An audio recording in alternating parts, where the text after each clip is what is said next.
اللهم صل وسلم وبارك على سيدنا محمد وعلى آله وصحبه وسلم.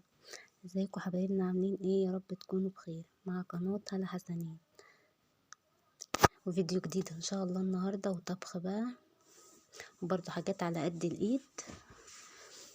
ونقول بسم الله بقى ونبدأ.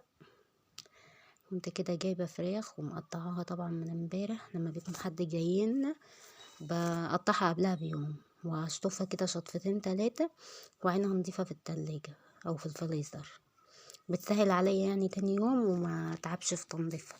بطلعها بقى من الفريزر او من التلاجة وبغسلها برضو، بس بتبقى غسلها قبلها برضو. بغسلها بقى كويس واوريكم بقى تحطوا عليها ايه. تحطوا عليها حاجات جديدة خالص هتضيع، مش هتخلي لها ريحة زفارة خالص خالص. بس تابعيني وان شاء الله هتستفيدي. كنت بقى بغسلها واحدة واحدة، ولو لقيت فيها اي حاجة مش عجباني كده بشيلها. وشطفتها ايه كذا مرة،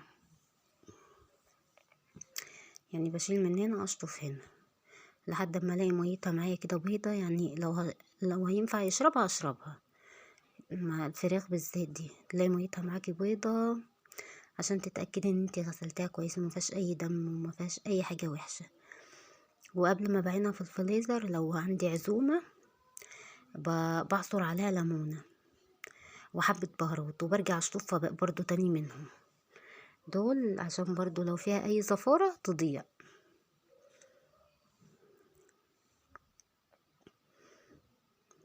غسلتها بقى كذا مرة وانا كنت غسليها اصلا، بس بقى الفراخ يعني ايه بتحب تتغسل كويس. كانت ما شاء الله بيضة عشان ده من الغسيل. كانت فراخ على وراك، يعني كنت مقطعاها كده ايه، كنت قاسمة الورك على 2 عشان ما بطيبهاش في شوربة.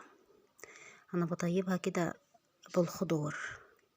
هتشوفوا الطريقة ان شاء الله هتعجبكم.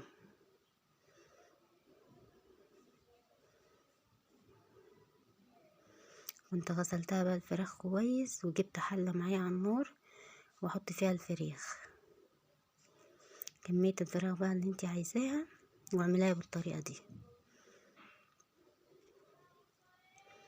يعني ما شاء الله بصوا بيضة، عشان ايه مغسولة كويس. كنت عصرة لها ليمونة قبل ما عينها في الفريزر، وكنت حاطه لها بهارات وحاجات، ورجعت غسلتها تاني. وكده بقى كنت نزلت بورق اللورة، ومعايا بقى بصلتين. بما ان البصل غالي يعني انا كنت بحط يعني على الكيلو اللي وراك او ال2 كيلو اللي وراك نص كيلو بصل، بس بما ان البصل غالي خلاص. وقطعت كده ليمونة، قطعيها وطيبيها معاها، اغسليها وقطعيها وسيبيها معاها، ما بنعملش اي مرارة ولا اي حاجة، بس لو فيها زفارة بتضيع. ونزلت بقى بفلفل اسود، ملح، ملحيها بقى على حسب ما بتحبي، وحطيت جزراية.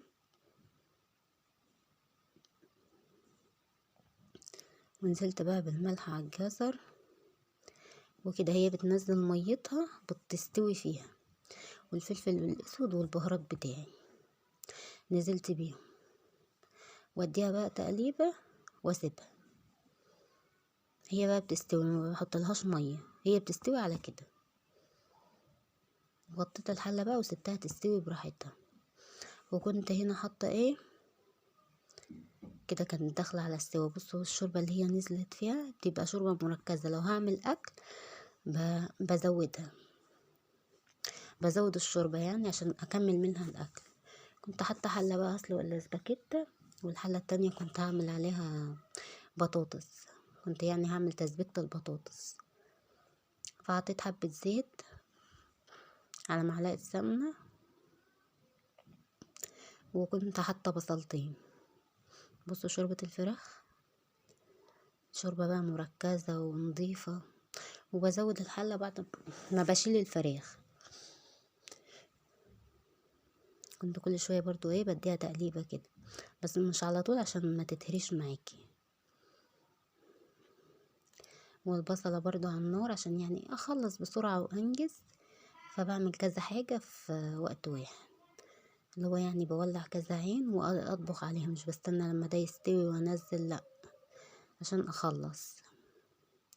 واعمل بقى تسبيكة البطاطس. هي الطماطم للبطاطس او للخضار بصفيها، بحب يعني اصفيها بمصفى، بتبقى احسن. اما لو اسباجيتا ولا اي حاجة تاني محشي ما بصفاهوش، بسيبها، عشان الاسباجيتا طبعا عادي والمحشي برضو عادي متبانش فيه. كده كنت نزلت بالاسباجيتا، انا بكسرها بس جزئين كده وبسيبها، عشان مبحبهاش بتبقى طويلة اوي بصراحة، بتضايق في الاكل لو سبتها سليمة. انما انا بكسرها كده ايه جزئين. وصفيت بقى الطماطم على البصلاية، كانت كده احمرت مع فصين توم اهي. كنت بصفيها بقى كويس، واللي بيطلع منها يعني مثلا ما برموش، برضو كنت عامله اسباجيتا فاستخدمته برضو مع الصلصه بتاع الاسباجيتا. الاسباجيتا بقى اديتها تقليبه، واحط لها الملح طبعا بتاعها على حسب ما انتي برضو بتحبيها، كل واحد على حسب ما بيحب الاكل مملح، بيحبش الاكل مملح، كل واحد براحته.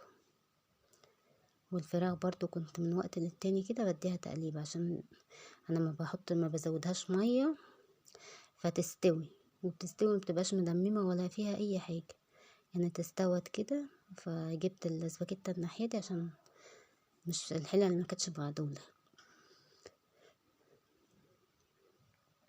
الاسباجيتا برضو بسويها 3/4 سوا، ما بسويهاش سوا كامل، عشان لسه بسويها في الصلصه.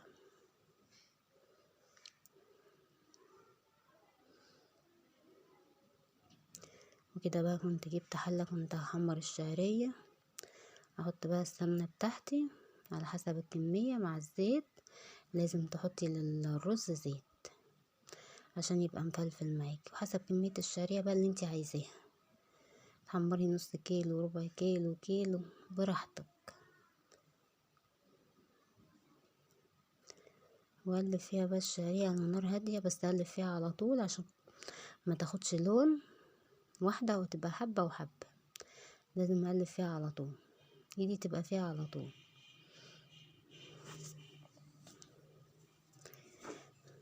كنت كده هعمل رز بشعريه بقى، وعملت البطاطس، وعملت صينيتين الفراخ، وعملت الاسباجيتا جنبه. هو ده كان غدانا النهارده.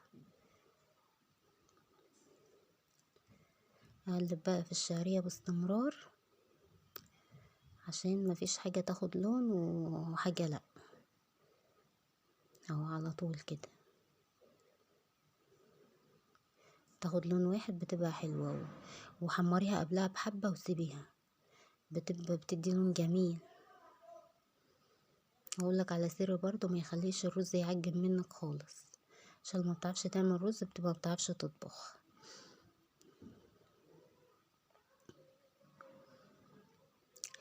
كانت على طول داخله معايا في انها تحمر.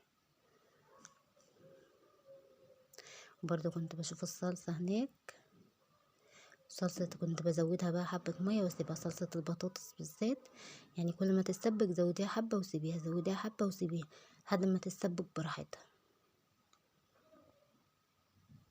بصوا الشعرية لونها معايا جميلة، مفيش واحدة واخدة لون والتانية لا، كله لون واحد كده. كنت نزلتها بقى من على النار عشان هي خدت اللون بتاعها خلاص، وسبتها على جنب. سبتها على جنب بقى لحد ما ايه تحمر.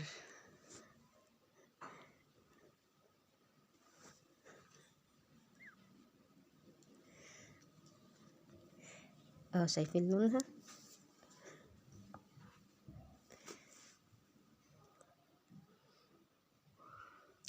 كنت بقى عملت خلطة للفراخ،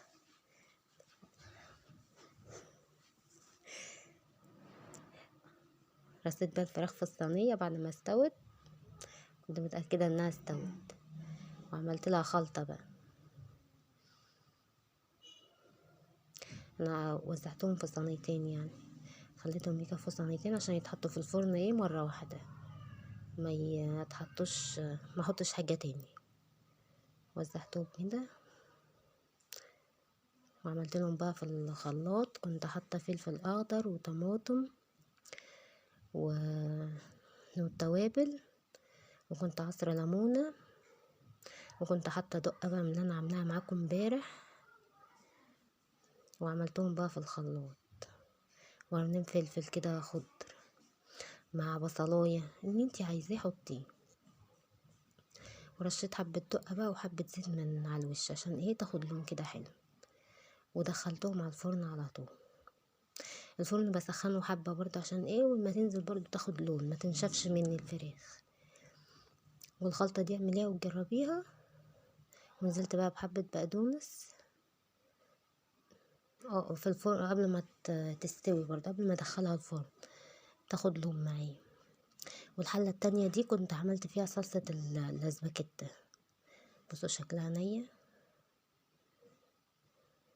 دي صلصة بقى الاسباجيتي كنت سبكتها، واللي جنبها بتاع البطاطس. ما شاء الله كده بقى. كنت زودت الفراخ، شلت الفراخ وزودت الشوربة، ونزلت بقى بالبطاطس. بصوا بقى البطاطس لونها جميل ازاي، ما شاء الله. نزلت بقى بكمية البطاطس واديتها ايه كام كبشة شوربة كده على حسب الكمية اللي انا عايزاها. الشعرية بقى كانت كده، كنت هحط الرز فحطيتها على النار تسخن حبة عشان ايه انزل بالرز على طول. والشوربة بتاع الرز لازم تكون بتغلي. نزلت بحبة رز الاول كده ايه اصفرهم مع الشعرية يدوها لون برضو.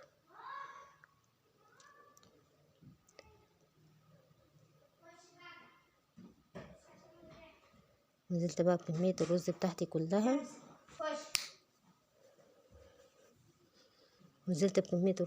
كلها، وقلبتها كده واسيبها بقى تتقلب شوية لحد ما الرز اسمه ايه بيخروش في الحلة، يعني نشف معايا مفيش اي مية خالص اهو. هفضل اقلب فيه شوية كتار لحد ما ينشف معايا. بصوا لونه وهو ني ما شاء الله جميل.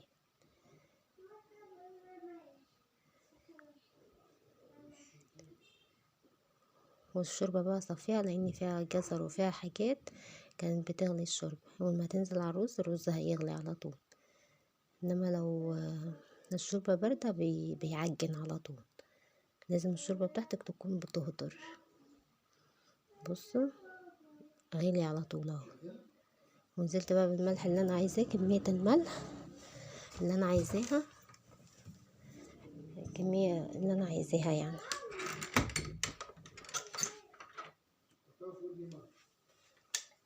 الكمية اللي انت عايزاها نزلي كده. كنت عايزة اكتمه كويس بغطيين عشان ما يستوي بسرعة. وشلته بقى على النار الهادية عشان اهدي عليه واسيبه، لان هو خلاص مادام غلى معاكي مرة هدي النار كده بقى. كنت هعمل حاجة للاسباجيتي بقى، جربيها وان شاء الله هتعجبك. كنت حطيت طاسة على النار ونزلت بحبة زيت.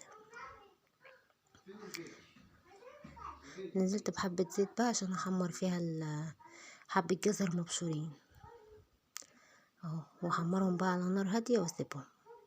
وبنزل بيهم على الاسباجيتي. عايز حابة تحطي بصل حطي، حابة تحطي فلفل اخضر برضو حامي حطي.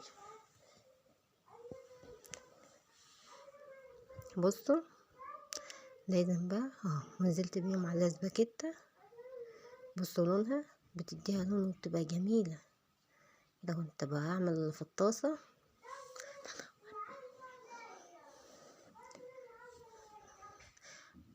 بصوا قلبتها بقى وسبتها. بصوا لونها بتدي لون مع الصلصة بتبقى فظيعة بصراحة، بتديها طعم جميل. جربوا ان شاء الله التركاية دي وتعجبكم. كده كان شكل الفراخ بعد ما استوت. خرجت عليها بقدونس. بصوا ما شاء الله. والرز بقى مش معجن خالص، رز مفلفل